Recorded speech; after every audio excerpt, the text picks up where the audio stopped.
Hello and welcome, fellow retro gamers, to the unboxing of my third Kid Shoryuken game box. This is a quarterly level 3 game box from Jim's Patreon service, and I'm quite excited to show you its awesome content.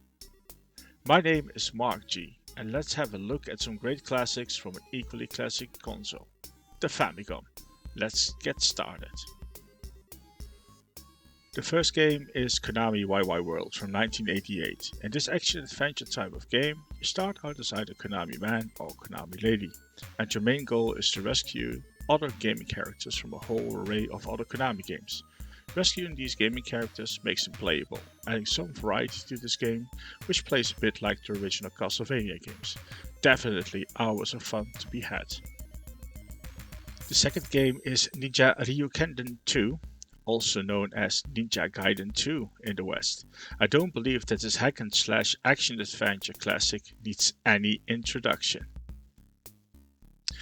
Now let's see what else we have in the box. Yes, this is Downtown Deketsu Koshin Kyoko, an action sports game for which, as it happens, Kid Shoryuken featured in one of his import game of the day videos. If you want to know more about this game, feel free to click the link in the top right corner and have a look. Next we have Go-Go 13, an action-adventure game that takes you behind the Iron Curtain for a top-secret mission. A bit of 007 from a Japanese perspective. Terra Cresta, from the same developers as Go-Go 13, is a vertical scrolling shooter based on an arcade game. At first I had to take a good look what the title was as I couldn't make it out. Great fun to play with unique power-up system for that time.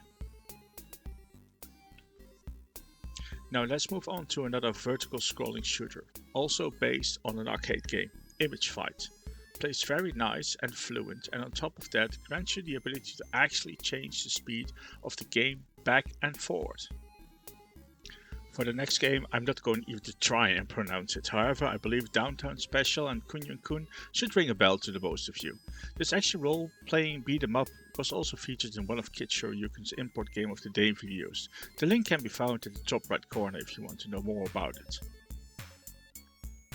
Based on the 1989 movie, the Batman video game was released for the Famicom the same year. This platform game developed by Sunsoft sometimes feels a bit like Ninja Gaiden, but it's fun nonetheless. What can I say? It's Batman. And to stay in the TV genre, what do you think of Turtles 2, the Manhattan Project? I have great memories of the Turtle games when I was a kid. I reckon it's time to grab some pizza and dive into it. Kawabunga! And from pizzas we move on to the next set of games and we dive into the world of Rockman, or Mega Man as it is known in the West.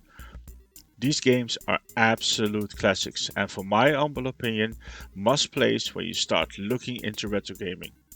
With Rockman 2, 4 and 5, Jim sure did spoil me on that front. I'm more than looking forward to once again beat Dr. Willy, like 3 times. Regarding the cartridge, as with many of the Famicom and also Super Famicom games, I can't just help but admire the artwork with Mega Man and also Rush the Dog on it. Well worth picking up. On to the next game, Splatterhouse Wanpaku Graffiti. When I first heard about the name Splatterhouse, I placed it in the PC Engine corner and never realized they made something with the same title on the Famicom. The game however looks and plays totally different from what I could gather. It's a sideways scrolling beat 'em up horror survival game in which you play Rick who has to save his girlfriend Jennifer from the evil clutches of the Pumpkin King.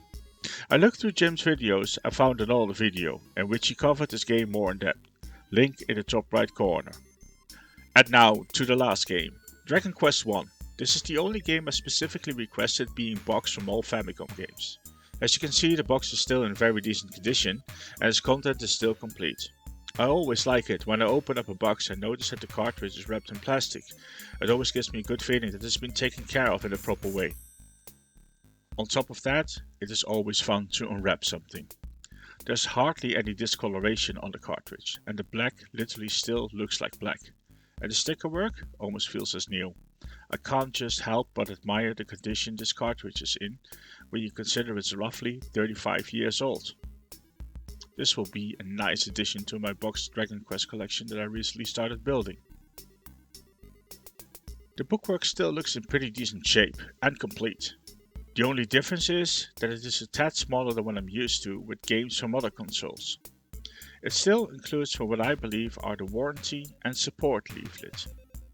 The manual, though be it not as stunning as the ones that come with later titles, is still in very good shape, and you can't help but admire the detail and extra effort they put in these kinds of manuals back then. All in all, this is a very nice addition to my collection. And this concludes this unboxing, a total of 14 awesome titles provided by Kid Shoryuken's Gamebox. If you liked this video, hit the thumbs up, and if you want to see more of this in the future, make sure you hit the subscribe button. Thank you for watching and see you next time, Retro Gamers.